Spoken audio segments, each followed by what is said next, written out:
दोस्तों जय हिंद नमस्कार। आज है 15 अगस्त यानी कि इंडिपेंडेंस डे।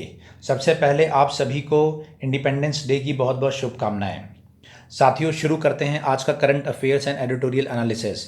लेकिन सबसे पहले आज जो प्राइम मिनिस्टर जी ने लाल किले से अपना संबोधन किया है उसके बारे में बात करेंगे। साथियों जो लगातार हम लोग इस चैनल पे जो टॉपिक्स कवर कर रहे हैं करंट अफेयर्स के अंतर्गत, ऑलमोस्ट सभी टॉपिक्स इंपॉर्टेंट टॉपिक्स जो पिछले 7 या 10 दिनों में हम लोगों ने कवर किए हैं इस चैनल पे, वो सभी टॉपिक्स को आज लाल किले से जो संबोधन था उसमें जिक्र रहा है, उसमें मेंशन रहा है। चाहे नेशनल एजुकेशन पॉलिसी हो, चाहे ऑप्टिकल फाइबर के बारे में जो हमने बात किया था उसको भी कवर किया है, जो 101 आइटम बैन करके आत्मनिर्भर भारत के तहत जो लोकली मैन्युफैक्चर किए जाएंगे इंडिया में डिफेंस के इक्विपमेंट्स, उसके बारे में भी बात किया है प्रधानमंत्री जी ने। इसके अलावा कोरोना की जो 3 वैक्सीन पे काम चल रहा है उसके बारे में भी जिक्र किया हुआ है।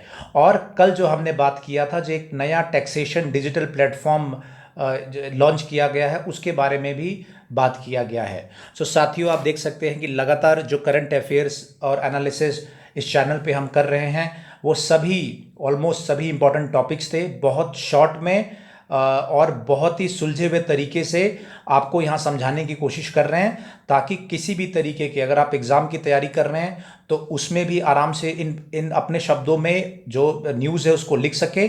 और आप सिर्फ जानकारी के लिए अगर आप सुन रहे हैं तो उसमें भी जितने भी अहम बातें हैं जिससे कि जनरल नॉलेज की जो आपको पता होनी चाहिए वो बहुत ही कम समय में कॉम्पैक्ट वे में आपको दे दे रहे हैं। देखिए किसी भी न्यूज़पेपर और मैगजीन पढ़ने की का कोई एंड नहीं है, कितनी भी आप पेपर पढ़ लीजिए मैगजीन पढ़ लीजिए न्यूज़ कभी ख़त्म नहीं होती। हमें ज़रूरत है कि कम से कम समय में अलग अलग वैरायटी ऑफ न्यूज़ जो है, जो नॉलेज के लिए हमारे ज़रूरी है, जो हमारे डे टू डे के लिए ज़रूरी है, हमारे एग्ज़ाम्स के लिए ज़रूरी है, उन सभी का सार या समरी मिल जाए। और उसके बाद एक बार आप अगर समरी समझ गए तो अपनी भाषा में उसको ज़रूर आराम से आप लिख सकते हैं, या कहीं भी आप डिस्कशन में बैठे हैं या घर में भी बैठे हैं या समाज में बैठे हैं और उस टॉपिक पे अगर बात हुई तो आप अपने पॉइंट्स को रख सके, यही हमारी कोशिश रहती है। सिर्फ एक श्रोता के रूप में, एक लिसनर के रूप में भी इस चैनल पे जो न्यूज़ दी जा रही है आप उसको सुन सकते हैं, जिससे कि समाज में या अपने फैमिली में कहीं पे भी आप बैठे हुए हैं आपको उस सभी टॉपिक्स के बारे में जानकारी हो, और एक जागरूक जो नागरिक होता है वो सही डिसीजन लेता है और सही हर क्षेत्र में सही रूप से भारत के अपनी कंट्री के विकास और डेवलपमेंट में भी कंट्रीब्यूट करता है। तो साथियों यही हमारी कोशिश रहती है कि जो हमारे जितने भी लोग इस चैनल से जुड़े हुए हैं, चाहे वो आम नागरिक हो, चाहे वो किसी एग्ज़ाम की तैयारी कर रहे हो, उनको शॉर्ट में कम समय में ज़्यादा से ज़्यादा जानकारी दी जाए, जिससे कि वो जागरूक हो, देश के लिए काम कर सके, और किसी एग्ज़ाम की तैयारी कर रहे हैं तो उस एग्ज़ाम में उनका सिलेक्शन 100% हो, यही हमारी कोशिश है। और इस 15 अगस्त पे इसी संकल्प को हम दोबारा दोहराते हैं कि देश की प्रगति और उन्नति के लिए एक ये जो छोटा सा कदम है ये चलाते रहेंगे। और इसी तर्ज पे जितने भी हमारे साथी हैं ज़्यादा से ज़्यादा इस चैनल को सब्सक्राइब करिए और शेयर करिए, जिससे कि भारत के ज़्यादा से ज़्यादा लोगों तक जो हमारी ये कोशिश है वो पहुँचे। आइए दोस्तों शुरू करते हैं आज का करंट अफेयर। पहली न्यूज़ जो है वो कंटेम्प्ट ऑफ कोर्ट से रिलेटेड है। इस टॉपिक को हमने कई बार कवर कर लिया। इसमें जो कंटेम्प्ट ऑफ कोर्ट केस जो चल रहा था प्रशांत भूषण जो लॉयर है उनके ऊपर, उसमें दोषी माना गया है सुप्रीम कोर्ट के द्वारा, और इसमें सज़ा जो है अगस्त 20 को सुनाई जाएगी। आपको ध्यान होगा प्रशांत भूषण जी ने 2 ट्वीट किया था जो सुप्रीम कोर्ट के जो चीफ जस्टिस हैं भारत के, उनके ऊपर उसको उसको लेके कंटेम्प्ट ऑफ कोर्ट का केस चला था, और दोषी होने के बाद में अगस्त 20 को सज़ा सुनाई जाएगी। और इसके दौरान एक मेजर ऑब्जर्वेशन भी किया है जो जज हैं, उन्होंने किया है कि क्रिटिसिज्म इज़ वेलकम, क्रिटिसिज्म बहुत ज़रूरी है कॉन्स्टिट्यूशन के हिसाब से किसी भी डेमोक्रेसी में, लेकिन वो टारगेटेड नहीं होना चाहिए जिससे कि जुडिशरी या जजेस को स्कैंडलाइज किया जाए। तो ये एक बहुत इंपॉर्टेंट न्यूज़ है पॉलिटी के हिसाब से। नेक्स्ट हम टॉपिक जो हमारे लिए इम्पॉर्टेंट है, जो हम जिस पे चलेंगे, हमारी इम्पॉर्टेंट न्यूज़ है, ये है हमारी मणिपुर से रिलेटेड। मणिपुर में कांग्रेस ने दोबारा ट्रस्ट वोट कराने की बात कही है। अगस्त 10 को जो ट्रस्ट वोट हुआ था उसमें गड़बड़ी का आरोप लगाते हुए ये कहा है कि दोबारा से ट्रस्ट वोट कराया किया जाए। क्यों हमारे लिए इंपॉर्टेंट है ये? इंपॉर्टेंट दो चीज़ है कि एक तो गवर्नर का नेम मेंशन है इसमें, गवर्नर है नजमा हेपतुल्ला मणिपुर में, और दूसरा ये है कि 174 आर्टिकल 174 के तहत सेशन बुला के ट्रस्ट वोट सीक करने के लिए कहा है। तो ये आर्टिकल 174 इंपॉर्टेंट है। और तीसरी चीज़ ये कह रहे हैं कि जो रूल्स बने हुए हैं विधानसभा के, उसके अकॉर्डिंग वोटिंग नहीं हुई है। नाउ ये एक इम्पॉर्टेंट टॉपिक है यूपीएससी का, जो रूल्स लेजिस्लेटिव असेंबली या पार्लियामेंट के रूल, वो है रूल्स हैं। और आप आवर पार्लियामेंट सुभाष कश्यप की अगर ये बुक आप पूरी पढ़ ले तो आपको बिल्कुल ही समझ में आ जाएगा कि क्या ये टॉपिक है। उसको आप कवर भी पूरी तरीके से कर लेंगे ताकि यूपीएससी मेंस में कोई भी क्वेश्चन या प्रीलिम्स में आता तो आप इसको आंसर कर सकें। साथियों, हम अगला जो हमारा टॉपिक है आज, जो कि 15 अगस्त है, काफ़ी चीज़ें ऐड से भरी हुई है। हम बात करेंगे अब एडिटोरियल की। एडिटोरियल में है, पहला एडिटोरियल है टॉकिंग टफ। ये नागालैंड से रिलेटेड है। नागालैंड में जो लगातार हम लोग टॉपिक कवर कर रहे हैं, किस तरीके से एनएससीएन ग्रुप के साथ बातचीत चल रही थी और बातचीत में प्रॉब्लम आई है, उससे रिलेटेड है ना। इसमें ये क्या कहता है? इसमें ये कहते हैं कि एनएससीएन ग्रुप है और नागा नेशनल पॉलिटिकल ग्रुप्स एनएनपीजी ये है। और फिर ये कह रहे हैं कि इसमें जो जो दिक्कत आई है वो इसलिए आई है कि जिस तरीके से एनएससीएन जो डिमांड कर रहा है और जो एनएनपीजी जो डिमांड कर रहे हैं, जो दूसरा ग्रुप है नागालैंड में, वो दोनों की डिमांड में थोड़ी भिन्नता है। एनएससीएन ग्रुप क्या कहता है? ये कहता है कि ग्रेटर नागालैंड बनाया जाए, जो कि नागालैंड के बाहर के भी जो एरियाज हैं जहाँ पे नागा ट्राइब्स हैं उनको भी मिला के नागालैंड बना दिया जाए। और एनएनपीजी ग्रुप क्या कहता है? एनएनपीजी ग्रुप ये कहता है कि जो स्टेट है नागालैंड के अंदर ही जो है उस शांति समझौता किया जाए और उसी में शांति बनाया जाए। ये एक इम्पॉर्टेंट इसमें है। और दूसरा ये इसमें प्रॉब्लम ये है कि जो एनएससीएन की डिमांड है, अगर दूसरे स्टेट्स के एरिया मिला के अगर नागालैंड में मिलाया जाएगा तो उससे फिर से हिंसा और प्रदर्शन और लॉ एंड ऑर्डर की सिचुएशन आ सकती है। तो इसीलिए एनएससीएन की जो डिमांड है वो प्रॉब्लमेटिक है। और इसीलिए ये कह रहे हैं कि जो एनएनपीजी ग्रुप है, एनएनपीजी ग्रुप सिविल सोसाइटी और पॉलिटिकल पार्टीज जो है उनको लेके गवर्नर जो हैं वहाँ के मिस्टर रवि, उनके साथ बैठ के एक प्रॉपर इसका सॉल्यूशन निकालना चाहिए। और इस सॉल्यूशन में एनएससीएन जो ग्रुप है उसको भी नागालैंड की जो बाकी एरिया मिलाने की बात है उसको छोड़ के एक ऐसे सॉल्यूशन पे आना चाहिए जिससे कि ये इशू का हल हो सके। सो मैंने कई बार कवर कर लिया है कि नागालैंड क्या है और किस तरीके की इसमें इश्यूज़ हैं। अगर आप पहले के वीडियोस देखेंगे तो आपको क्लियर होगा। दूसरा जो एडिटोरियल है ये है, कल एक न्यूज़ थी कि यूएई और इजराइल के बीच में दोबारा जो डिप्लोमेटिक रिलेशन है वो इस्टेब्लिश हो गया है। और इसको कराने में डोनाल्ड ट्रंप जो हैं अमेरिकन प्रेसिडेंट, उनका हाथ है। और इसमें हुआ ये है कि जो इजराइल ने प्रॉमिस किया है इस डील के तहत कि जो पैलेस्टाइन का जो एरिया और वो कैप्चर करने वाले थे वेस्ट बैंक का, वो नहीं करेंगे। और बाकी भी यूएई ने कहा है कि उसके बदले में इजराइल को एज अ स्टेट रिकॉग्नाइज करेंगे और उनके साथ जो डिप्लोमेटिक रिलेशन वो इस्टेब्लिश करेंगे और टेलीकम्युनिकेशन और बाकी फील्ड्स में और भी डील्स करेंगे। अब इसमें इंपॉर्टेंट क्या है? इंपॉर्टेंट इसमें ये है कि अरब वर्ल्ड में इजिप्ट और जॉर्डन को छोड़ के किसी और देश के साथ इजराइल के डिप्लोमेटिक रिलेशन नहीं थे। सो यूएई तीसरा अरब स्टेट बनेगा और पहला गल्फ स्टेट बनेगा जो इजराइल के साथ जिसका अच्छी रिलेशन हो।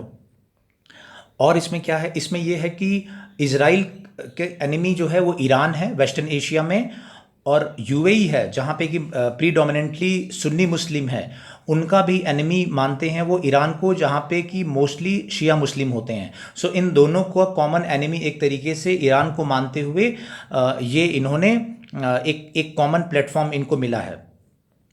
और दूसरा ये डोनाल्ड ट्रंप के बारे में कह रहे हैं कि जिस तरीके से डोनाल्ड ट्रंप की जो पॉलिसीज़ है ईरान, नॉर्थ कोरिया और अफगानिस्तान को लेकर जो फेल हो गई थी, सो ये इलेक्शन से जस्ट पहले जो नवंबर में इलेक्शन है उसको उन्हें एक अच्छा वो मिला हुआ है, अच्छा एक बूस्ट मिलेगा। तीसरी चीज़ इसमें ये कहते हैं कि जो यूएई ने जो समझौता किया है वो समझौता कम ट्रेड ऑफ पे किया है। मतलब उन्हें ये डिमांड करना चाहिए था कि इजराइल ने जो पैलेस्टाइन का पूरा एरिया, जो उनकी अंडरस्टैंडिंग से कुछ पैलेस्टाइन का जो एरिया उनके कब्जे में है, वो पूरा छोड़ देना चाहिए। लेकिन ये ना करके यूएई ने ये शर्त पे डील की है कि आगे किसी और एरिया को कब्जा नहीं करेंगे। सो ये ऑथर ये कह रहे हैं कि एक अरब पीस इनिशिएटिव चलाया गया था, उसमें ये कोशिश की जानी थी कि वो पैलेस्टाइन को पूरी तरीके से स्वतंत्र कर दे वो एरिया। लेकिन ऐसा ना होने से ज़्यादा बेनिफिट इसका नहीं मिलेगा और पैलेस्टाइन और इजराइल के बीच में कॉन्फ्लिक्ट बना रहेगा। खैर, ऑथर का ये व्यू है और ऑथर के व्यू के हिसाब से ये रिलेशन है। तीसरा एडिटोरियल क्या है? तीसरा एडिटोरियल है इंडियाज़ फॉरेन पॉलिसी की। ये किन्होंने लिखा है? इन्होंने लिखा है टीपी श्रीनिवासन ने। ये एम्बेसडर थे इंडिया के और फॉर्मर एम्बेसडर रह चुके हैं। ये क्या कहते हैं इसमें? ये बात करते हैं फॉरेन पॉलिसी के बारे में, और एक ये कहते हैं कई बार बाकी लोग अपने एडिटोरियल में भी जैसा कहते हैं, ये लिखते हैं कि एक फेरी टेल, एक परियों की कहानी है इंडिया के जो फॉरेन पॉलिसी है वो रही है कुछ सालों से, जहाँ पे कि हम सोचते तो कुछ और हैं लेकिन निकल के कुछ और आया है। फिर ये बात करते हैं कि किस तरीके से अचानक से चाइना के फ्रंट पे दिक्कत हो रही है और पाकिस्तान से दिक्कत हो रही है, नेपाल से दिक्कत हो रही है। नेपाल ने जिस तरीके से मैप नया बना दिया, ईरान जो है चाबहार पोर्ट पे वहाँ चाइना के साथ चला गया, रशिया और चाइना एक साथ आ रहे हैं। तो ये कह रहे हैं कि एक तरीके से ये सारे देश वो इंडिया के एक तरीके से वहाँ पे एंटी एक फ्रंट खुल गया है। फिर ये कहते हैं कि लेकिन हमें अब तक दिखाया ये जा रहा था कि चारों तरफ सब कुछ सही है और इंटरनेशनल रिलेशन के हिसाब से इंडिया की फॉरेन पॉलिसी बहुत अच्छी है। ये कोट करते हैं कि जिस तरीके से चाइनीज़ जो प्रीमियर है, जो प्रेसिडेंट है, वो यहाँ पे आए थे इंडिया में, वो जिस तरीके से अलग अलग जगहों पे गए थे, जो दोस्ती दिखाई गई थी दोनों प्रेसिडेंट एंड प्राइम मिनिस्टर के बीच में, तो उससे एक ये माहौल बना कि बहुत चाइना जो है भारत के बहुत क्लोज है। लेकिन उसके बावजूद भी जो है लड़ाई छिड़ गई बॉर्डर पे, या जो लद्दाख में जो कॉन्फ्लिक्ट हो रहे हैं, इसके बारे में जिक्र करते हैं। फिर ये कहते हैं कि रशिया के बारे में कहते हैं। तो रशिया के बारे में ये कहते हैं कि जब इंडिया और चाइना के बीच में वॉर हुआ था 1962 में, तो वहाँ पे रशिया ने ये कह दिया था कि वो इंटरवीन नहीं करेगा क्योंकि एक उनका भाई है और एक उनका फ्रेंड है। ये बात कह के इंडिया ने चाइना की लड़ाई में इंडिया की मदद करने से मना कर दिया था। और उसके बाद फिर ये कहते हैं कि जिस तरीके से प्राइम मिनिस्टर पिछले सालों में सोची और व्लादिवोस्तोक, ये रशिया में ये सिटीज़ में गए थे, तो उससे लगा था कि रशिया के साथ हमारे जो संबंध है वो बहुत क्लोज, बहुत अच्छे हैं। लेकिन फिर वो ये बात कहते हैं कि हम अगर ये सोचते हैं कि रशिया के साथ हम आर्म्स सप्लाई या हथियार सिर्फ खरीदते हैं और रशिया के साथ हमारा संबंध अच्छा रहेगा और रशिया हमको हरदम मदद करेगा, तो वो भी गलत है। क्योंकि आर्म्स सप्लाई की भी एक एज या एक टाइम है कि एक टाइम तक ही हम आर्म्स खरीद सकते हैं। तो वहाँ उस फ्रंट पे भी हमें ये रिलाई नहीं करना चाहिए कि रशिया जो है हमारी किसी भी हर चीज़ में मदद करेगा। फिर वो बात करते हैं फेरी टेल या परियों की कहानी कहते हैं यूनाइटेड नेशन सिक्योरिटी काउंसिल में। तो वो ये कहते हैं कि सच्चाई ये है कि अगर भारत को जो परमानेंट सीट मिलने की जो बात हम लोग बार बार कहते हैं कि हमें सपोर्ट उसके लिए मिल रहा है, तो वो ये बता रहे हैं कि जो ज़्यादातर कंट्रीज़ हैं वर्ल्ड की, वो इनफैक्ट जो पहले से भी परमानेंट है उनको भी ख़त्म करना चाहते हैं, क्योंकि वो नहीं चाहते कि कोई भी देश के पास वीटो पावर हो। तो ऐसे में ये सोचना कि सिक्योरिटी काउंसिल बढ़ेगा और भारत उसमें उसको परमानेंट सीट मिल जाएगी, ये फेरी टेल यानी परियों की कहानी की तरह है, ऐसी बातें कह रहे हैं। फिर ये फिर बात करते हैं न्यूक्लियर सप्लायर ग्रुप के बारे में, एनएसजी ग्रुप जो है, इसमें भी ये कहते हैं कि ये भी एक फेरी टेल या परियों की कहानी है कि भारत को उसकी मेंबरशिप मिल जाएगी। क्योंकि ये बोलते हैं कि ये बनाया ही गया था 1974 में, इसलिए कि जो भारत ने पहला न्यूक्लियर टेस्ट किया था 74 में, तो इसलिए बनाया गया था कि भारत को जो न्यूक्लियर मटेरियल है वो न दिया जाए। और एनएसजी की मेंबरशिप के लिए ज़रूरी है जो एनपीटी एक्ट, जो एनपीटी है उसको साइन करना। लेकिन उसके अलावा भी जो वेवर मिलना था भारत को ऑलरेडी मिल चुका है, सो उसमें भी कोई हमें मेंबरशिप मिलने की उम्मीद नहीं है। फिर वो बात करते हैं भारत और अमेरिका के बीच हुए न्यूक्लियर डील के बारे में। उसमें एक सिविल लायबिलिटी का क्लॉज था। उस क्लॉज के तहत अगर कोई भी एक्सीडेंट या कोई भी इस तरीके का हादसा होता है तो उसकी पूरी लायबिलिटी जो सप्लायर ग्रुप है, जो अमेरिका या बाकी देशों के जो सप्लायर्स होंगे, उसकी पूरी जिम्मेवारी और कंपनसेशन उस सप्लायर को पे करना पड़ेगा, न कि यहाँ पे इंडियन गवर्नमेंट को। सो उससे उसकी वजह से कोई भी सप्लायर्स वहाँ आने से उनको परेशानी हो रही है। वो तो ये कह रहे हैं, ऑथर ये कह रहे हैं कि इसी की आड़ में, इसी का हवाला देते हुए अमेरिका जो है ये कोशिश कर रहा है, या अमेरिका की ये पॉलिसी रही कि इसका सहारा, इसका एक्सक्यूज़ दे के भारत को टेक्नोलॉजी ना दी जाए।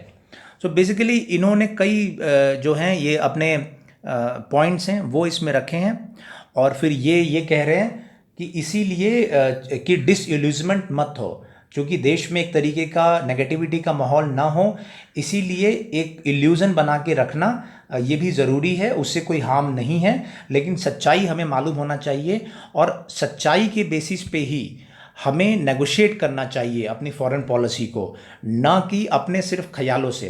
खैर, ये ऑथर का पॉइंट ऑफ व्यू है। जब तक हमें गवर्नमेंट का पॉइंट ऑफ व्यू ना मालूम चले तो हम दूसरे साइड की बात नहीं कह सकते हैं, लेकिन ये भी पॉइंट्स हैं, और ये हमारे आंसर्स में जितना हमें सही लगे हम यूज़ कर सकते हैं।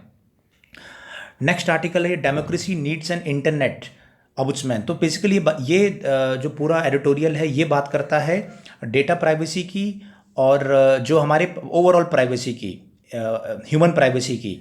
सो फिर ये कह रहे हैं कि इंटरनेट जो है वो बैन कर देने से या फिर ऐप बैन कर देने से डेटा प्राइवेसी या इंटरनेट प्राइवेसी उसका हनन होता है। और फिर ये भी कह रहे हैं कि सुप्रीम कोर्ट में ये भी एफिडेविट लगाया था कि गवर्नमेंट ने इंफॉर्मेशनल प्राइवेसी और data privacy cannot be fundamental right. ये इंडियन गवर्नमेंट ने कहा था, इसका ये जिक्र करते हैं। फिर ये बात कहते हैं कि किस तरीके से प्राइवेट फर्म्स और इलेक्शन के बारे में बात करते हैं, फेक न्यूज़ के बारे में बात करते हैं कि किस तरीके से आईटी सेल्स खुले हुए हैं और फेक न्यूज़ का प्रोपेगेंडा करते हैं, उसके बारे में बात कर रहे हैं। और फिर ये बात करते हैं कि व्हाट्सएप फॉरवर्ड, किस तरीके से व्हाट्सएप फॉरवर्ड और गलत व्हाट्सएप फॉरवर्ड की वजह से दिल्ली राइट्स में काफ़ी ज़्यादा जो दंगे हुए और हिंसा हुई, उसके बारे में बात करते हैं। फिर कोरोना के दौरान भी गलत इन्फॉर्मेशन व्हाट्सएप फॉरवर्ड हुए, उसके बारे में बात कर रहे हैं। जैसे कि वेजिटेरियंस जो हैं, ऐसे फॉरवर्ड्स हुए कि वेजिटेरियंस जो हैं उनको कोरोना नहीं हो सकता है, डेटा जो है वो गलत फॉरवर्ड किए गए। सो ये बता रहे हैं कि किस तरीके से डेटा को रेगुलेट ना किया जाए, फेक न्यूज़ अगर बढ़ती रहे तो कितना नुकसान पहुंचा सकती है। फिर ये बात करते हैं कि फिर इसका सॉल्यूशन क्या है। तो ये बात करते हैं कि एक गेट कीपर होना चाहिए रेगुलेशन के लिए, नॉट सर्विलेंस के लिए। मतलब जो रेगुलेट करे कि क्या सही है गलत है। इस संबंध में ये कहते हैं कि जो डेटा प्रोटेक्शन बिल है जो पार्लियामेंट से पास होने के लिए है, तो ये बिल, ये the personal data protection bill 2018 से ही पेंडिंग है। इस पर अभी भी विचार विमर्श चल रहा है, और इसमें ये कह रहे हैं कि इसका जो सेक्शन 35 है वो प्रॉब्लमेटिक है, जो गवर्नमेंट को एक्सेस दे देता है किसी के पर्सनल डेटा पे भी, जबकि ये बात करता है प्रोटेक्शन ऑफ डेटा की। फिर ये कह रहे हैं कि एक कमेटी या एक इस तरीके का इंस्टीट्यूशन बनाने की ज़रूरत है जिसमें कि जज हो और बाकी इंटरनेट जानकारी वाले एक्सपर्ट हो, साइबर एक्सपर्ट हो, डेटा मैनेजमेंट एक्सपर्ट हो, और वो सभी मिलके एक डिटेल पॉलिसी इस पे बनाए। सो ये एक अच्छा आर्टिकल है, सोशल मीडिया से रिलेटेड, फेक न्यूज़ से रिलेटेड, इंफॉर्मेशन वॉर से रिलेटेड। इसमें जो पॉइंट्स थे वो बता दिए, और ये आपको ध्यान रहे जो डेटा प्रोटेक्शन बिल है वो। नाउ नेक्स्ट हमारा क्या आर्टिकल है इसको हम देखेंगे। नेक्स्ट हमारा जनरल आर्टिकल्स है हमारे, और हमारे एग्ज़ाम से रिलेटेड जो हमें जानना है, LSC डिसएंगेजमेंट। नाउ ये एक आर्टिकल है हमारा लाइन ऑफ एक्चुअल कंट्रोल से रिलेटेड। इसमें कह रहे हैं कि इंडियन एम्बेसडर है, भारत के एम्बेसडर है चाइना में, विक्रम मिश्री। ये इन्होंने मुलाकात की है लगातार, चाइना में बीजिंग में लगातार इनकी मुलाकात चल रही है। अभी सबसे पहले उन्होंने जो कम्युनिस्ट पार्टी के ऑफिशियल है उनसे मुलाकात किया था और इंडिया की पोजीशन के बारे में बताया था। अभी उन्होंने मुलाकात की है चाइना की जो टॉप मिलिट्री बॉडी है, सेंट्रल मिलिट्री कमीशन। ये याद रहे, सेंट्रल मिलिट्री कमीशन, जो सेंट्रल मिलिट्री कमीशन है बीजिंग में, उससे उनकी मीटिंग हुई है और उनको ब्रीफ किया है इंडिया के पोजीशन के बारे में। और ये सेंट्रल मिलिट्री कमीशन जो है, इसके हेड जो हैं वो चाइनीज़ प्रेसिडेंट हैं। तो ये भी ध्यान रहे। और बेसिकली ये ही what he is doing, he is using the foreign policy किस लिए, कि जो भारत का पॉइंट है वो चाइना के सामने रख सके। सो एक ये इंपॉर्टेंट न्यूज़ है। चाइना में आपको, भारत और चाइना के बीच में लगातार डिस्प्यूट चल रहा है। लद्दाख ले एरिया में आपको पता होगा, लगातार हम लोग कवरेज भी कर रहे हैं। अभी और भी इसमें बातचीत होनी है, बहुत कुछ रिक्वायर्ड है। ये एक और न्यूज़ है नागालैंड से रिलेटेड। इसमें वही है, आप देख सकते हैं ये पिक में जो है ये NSCN-IM ग्रुप के मुइवा हैं। और ये कह रहे हैं कि नागालैंड की सॉवरेनिटी की बात कही गई थी 2015 में। और ये कहा गया था कि बेसिकली ये कह रहे थे कि भारत से अलग होने की ये बात कर रहे थे। लेकिन भारत का स्टैंड जो है 2015 फ्रेमवर्क पे, वो अभी गवर्नमेंट का जब तक पर्सपेक्टिव नहीं आएगा हम नहीं कह सकते हैं। लेकिन फ़िलहाल जो लीक किया गया था, जो 2015 फ्रेमवर्क लीक किया गया था इस ग्रुप की तरफ से, तो उसमें ये कह रहे हैं कि हमने डिमांड रखा था अपने सॉवरेनिटी को लेके, एक नागा फ्लैग अलग से हो और नागालैंड का सेपरेट कॉन्स्टिट्यूशन हो। लेकिन इस पे कैसे न्यू दिल्ली कैसे रिएक्ट करेगा, कंट्री कैसे रिएक्ट करेगी, उनका डिटेल अभी कमेंट्स आना बाकी है। नेक्स्ट क्या है हमारे इसमें रिलेटेड, नेक्स्ट हमारा जनरिक न्यूज़ है। सारी चीज़ें हमारे एग्ज़ाम के पर्सपेक्टिव से इम्पॉर्टेंट नहीं है, हमें फोकस होके पेपर में ध्यान रखना है। इसमें एक है ट्रम्प स्टोक्स फॉल्स बर्थर क्लेम ना। एक ये इंटरेस्टिंग है जिसमें ये कह रहे हैं कि कमला हैरिस का नाम अभी था चर्चा में है। ये वाइस प्रेसिडेंट पोस्ट के लिए जो डेमोक्रेटिक पार्टी है, जो बिडेन उन्होंने रखा है अपने साथ में, सेलेक्ट किया है। और उनकी कैंडिडेसी को लेके एक विवाद हुआ है। ये कह रहे हैं कि वो एलिजिबल नहीं है वाइस प्रेसिडेंट के लिए। और इनका जो कॉन्स्टिट्यूशन है वो कहता है कि वो नेचुरल बॉर्न सिटीजन नहीं है, क्योंकि उनके पेरेंट्स जो है नेचुरलाइज नहीं थे। और दूसरी बात ये कह रहे हैं कि जो कॉन्स्टिट्यूशन है अमेरिका का, वो ये कहता है कि कोई भी नेचुरल बॉर्न US सिटीजन जिसकी की उम्र 35 साल हो या 35 साल के ऊपर हो, वो प्रेसिडेंट और वाइस प्रेसिडेंट के लिए खड़ा हो सकते हैं, चुनाव में खड़ा हो सकते हैं ना। इसी पे आपके लिए एक एक्सरसाइज है, आप भी कमेंट में लिखिए कि भारत के कॉन्स्टिट्यूशन के हिसाब से प्रेसिडेंट और वाइस प्रेसिडेंट के लिए क्या क्राइटेरिया है। ये दोनों ही प्रेसिडेंट और वाइस प्रेसिडेंट के लिए क्या क्राइटेरिया है और कैसे वो अमेरिकन कॉन्स्टिट्यूशन से क्राइटेरिया से भिन्न है। तो आप कमेंट्स में ज़रूर लिखिएगा अपना आंसर। नेक्स्ट ये है, अभी मैंने कवर किया था, बताया था कि UAE और इजराइल में जो डील हुई है, सो ईरान और टर्की ने इसको अपोज किया है। ये क्या कह रहे हैं, ईरान कह रहे हैं कि ये डील जो है ये अनजस्टिस है, पैलेस्टाइन के लिए अनजस्टिस है। और पैलेस्टाइन की जो ज़मीन, उनके हिसाब से जो ज़मीन इजराइल के कब्ज़े में है, उसको बिना खाली किए कोई डील नहीं होना चाहिए। और दूसरा टर्की ने भी इसका अपोज किया है, और टर्की ने ये कहा है कि अपने एम्बेसडर को भी बुलाने तक की बात वो सोच सकते हैं। दूसरा ओमान जो कंट्री है, उसने इस मूव को वेलकम किया है। ये भी एक गल्फ़ कंट्री है और उन्होंने इजराइल के साथ इनके भी क्लोजर टाइज़ हैं, और इन्होंने इसका काफ़ी सही इसको ठहराया है। नेक्स्ट हमारा आर्टिकल क्या है, नेक्स्ट आर्टिकल हमारा अफ़गानिस्तान से है। अफ़गानिस्तान में जो डिसीज़न लिया गया था, उस डिसीज़न के तहत जो 400 तालिबानी प्रिजनर्स छोड़े गए हैं, उसमें कई हार्डकोर टेररिस्ट भी है। और ये आपको ध्यान होगा, फिर से मैं अगर नहीं ध्यान याद दिला दूं, फरवरी में अमेरिका और तालिबान के बीच में डील हुई थी। उस डील के तहत 5000 तालिबानी छोड़े जाने थे। उसके बाद ईद, अभी जो ईद थी उस दौरान सीज़ फायर डिक्लेयर हुआ तालिबान और अफ़गान गवर्नमेंट के बीच में। और पीस प्रोसेस को आगे बढ़ाने के लिए तालिबान ने शर्त रखी कि 400 जो लोग बच गए हैं उनको भी छोड़ा जाए।